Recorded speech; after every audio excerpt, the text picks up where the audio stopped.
आहे। दरम्यान स्थानिकांच्या जमिनी घ्यायच्या, पण मुलांनाच माहिती नाही तिकडे काय होणार।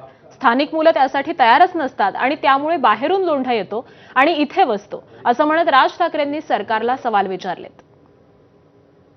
या तिसऱ्या मुंबईमध्ये काय गोष्टी येणार आहेत तर इथे educational city, medical city, sports city, data centre, global capability centre, म्हणजे इथे कोण तिसऱ्या मुंबईमध्ये तुम्हाला काय आणायचंय ते महाराष्ट्राला माहिती आहे का? महाराष्ट्राची मुलं मुली तयार आहेत का या गोष्टींसाठी? म्हणजे आपल्याकडचा जो कोणी शेतकरी आहे, आपल्याकडचा जो कोणी जमीनधारक जो आहे, तो फक्त माझी जमीन मालक एवढाच राहणार? म्हणजे या संपूर्ण पेण, पनवेल, उरण या सगळ्या भागातली जी रायगड जिल्ह्यातली जी मुलं आहेत, मुली आहेत, त्यांना काही सांगणार आहोत का आपण? त्यांना काही तयार करतोय का आपण की परत बाहेरच्या राज्यांमधून लोक येणार, पुन्हा इथे नवीन वसाहत होणार?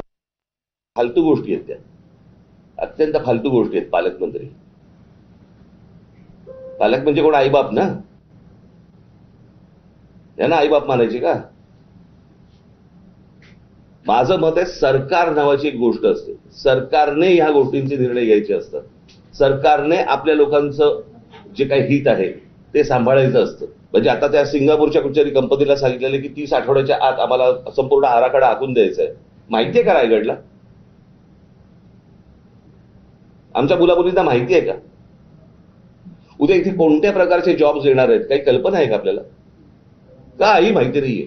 रस्ते करायचे नाहीत, उद्योग कुठचे येतात ते दाखवायचे नाहीत, सांगायचे नाहीत, सगळं लपवून ठेवायचं। बातमी आहे कोल्हापुरातून। कोल्हापुरातील